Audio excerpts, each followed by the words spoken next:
यज्ञ का ज्ञान विज्ञान। इसमें गुरुदेव आज हमें बता रहे हैं ज्ञान और विज्ञान के शक्ति स्रोत गायत्री और यज्ञ। भारत भूमि की प्रसुप्त अंतर आत्मा को जगाने के लिए ज्ञान और विज्ञान की प्रतिष्ठापना करना सर्वप्रथम कार्य है। ज्ञान और विज्ञान इन दोनों के बल पर ही कोई व्यक्ति या राष्ट्र उन्नति कर सकता है। जब इन दोनों में से किसी एक की भी कमी हो जाती है तो अधः पतन आरंभ हो जाता है। ज्ञान का अर्थ है विद्या, बुद्धिमता, विवेक, दूरदर्शिता, सद्भावना, उदारता और न्यायप्रियता। और विज्ञान का अर्थ है बल, योग्यता, साधन शक्ति, संपन्नता और शीघ्र सफलता प्राप्त करने की सामर्थ्य। आत्मिक और भौतिक दोनों ही क्षेत्रों में जब संतुलित उन्नति होती है तभी से वास्तविक विकास माना जाता है। प्राचीन काल में भारत भूमि इन दोनों से ही परिपूर्ण थी।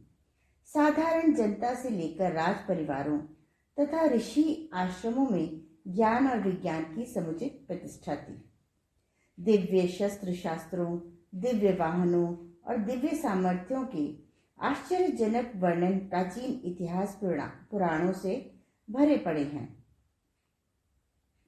ऋषि लोग आत्मचिंतन व परमार्थ साधनाओं में संलग्न रहते थे तो भी उनको अष्ट सिद्धि, नवनिधि सरीखी लोकोत्तर शक्तियां उपलब्ध रहती थीं। भावना से भगवान और साधना से शक्ति प्राप्त होती है, यह निर्विवाद है। आज का ज्ञान प्रत्यक्ष दृश्यों, अनुभवों और विज्ञान मशीनों पर अवलंबित है। भौतिक जानकारी तथा शक्तियां प्राप्त करने के लिए भौतिक उपकरण ही आज के वैज्ञानिक प्रयोग कर रहे हैं। यह तरीका बहुत खर्चीला, श्रम साध्य, स्वल्प फलदायक और अचिर अस्थायी है। वह भौतिक जानकारी तो काफी बढ़ा देता है पर उससे अंतःकरण में आत्मिक महानता, उदार दृष्टि तथा लोक सेवा के लिए आत्म त्याग करने की भावना पैदा नहीं होती। प्राचीन काल में ज्ञान और विज्ञान के आधार आज से भिन्न थे। आज जिस प्रकार हर वस्तु जड़ जगत में से भौतिक परमाणुओं में से खोजी और उपलब्ध की जाती है, उसी प्रकार प्राचीन काल में प्रत्येक बात, प्रत्येक वस्तु एवं प्रत्येक शक्ति आत्मिक जगत में से ढूंढी जाती थी। आज का आधार भौतिकता है, प्राचीन काल का आधार आध्यात्मिक था। विज्ञान का यह सर्वविदित तथ्य है कि जितना कुछ पदार्थ प्रत्यक्ष रूप से दृष्टिगोचर हो रहा है, स्थूल है, उसकी अपेक्षा असंख्य गुना वही पदार्थ अदृश्य सूक्ष्म रूप से इस अखिल आकाश में भ्रमण करता रहता है। पृथ्वी पर यदि 100 टन पानी भरा माना जाए तो आकाश में करोड़ों टन पानी हर समय अदृश्य रूप से घूमता माना जाएगा। हमारा विचार और संकल्प भी एक पदार्थ है। इस पदार्थ में एक प्रकार की चुंबक शक्ति उत्पन्न की जा सकती है और उसकी सहायता से अदृश्य जगत में भ्रमण करते रहने वाले किन्हीं विशेष पदार्थों के परमाणु को खींचकर अपनी ओर लाया जा सकता है। विज्ञान के इस आधार को पकड़कर ऋषियों ने यह देखा कि जब सृष्टि के सभी पदार्थों के अणु अपने शरीर क्षेत्र तथा मन क्षेत्र में विद्यमान हैं, तो उनमें से उपयोगी अणुओं को विकसित करके उसी जाति के असंख्य अणुओं को जगत में से खींचकर अभीष्ट वस्तु प्राप्त कर लेने का प्रयोजन सिद्ध क्यों न किया जाए। और उन्होंने इसी आधार पर विज्ञान की खोज की और अपने शरीर तथा मन में छिपी हुई नाना प्रकार की शक्तियों को विविध साधनाओं द्वारा जागृत किया। ज्ञान और विज्ञान का हमारा प्राचीन शोध गायत्री और यज्ञ के आधार पर होता था, क्योंकि ये ही दोनों आध्यात्म विद्या के माता पिता हैं। गायत्री ज्ञान रूपिणी है तथा यज्ञ विज्ञान प्रतीक है। गायत्री मंत्र के 24 अक्षरों में मनुष्य जाति का ठीक प्रकार प्रदर्शन करने वाली शिक्षाएं भरी हुई हैं। इन 24 अक्षरों का यदि शास्त्रोक्त उपासना विधान के अनुसार ही उपयोग किया जाए तो शरीर और मन में भरी हुई अलौकिक शक्तियां अपने अपने ढंग से अपने अपने समय पर स्वयं उद्भूत हो जाती हैं। आध्यात्मिक गुणों की तेजी से अभिवृद्धि होती है, बुद्धि तीव्र होती है और ऐसी दूरदर्शिता का विकास होता है जिसके आधार पर जीवन की समस्या की अनेक गुत्थियों को सरल किया जा सके। यज्ञ का विज्ञान अत्यंत महत्वपूर्ण है। वेद मंत्रों की शब्द शक्ति को विशिष्ट कुंडों, समिधाओं और हवियों, चरुओं के द्वारा उत्पन्न की हुई विशेष सामर्थ्यवान अग्नि में सम्मिश्रित कर देने पर रेडियो सक्रिय शक्ति तरंगों का आविर्भाव होता है।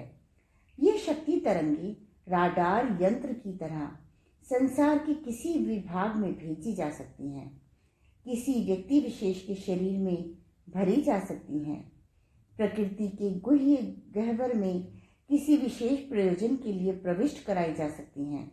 उनका उपयोग वर्षा, धान्य, आरोग्य, प्राण जीवन आदि की पृथ्वी पर अभिवृद्धि कराने के लिए भी किया जा सकता है। यज्ञ से उत्पन्न शक्तियों का उपयोग भावनाओं, विचारधाराओं तथा परिस्थितियों के परिवर्तन के लिए हो सकता है। हिंदू धर्म में प्रत्येक पर्व, उत्सव, पूजन, कर्मकांड, व्रत, संस्कार, त्योहार, उपासना, साधन यज्ञ के साथ ही होता है। प्रसूति गृह में अखंड अग्नि की स्थापना के साथ हिंदू बालक का जन्म होता है और जीवन लीला समाप्त होने पर यज्ञ भगवान को अंत्येष्टि के साथ शरीर सौंप दिया जाता है। सांस्कृतिक पुनरुत्थान के लिए हमें ज्ञान और विज्ञान की आवश्यकता होगी।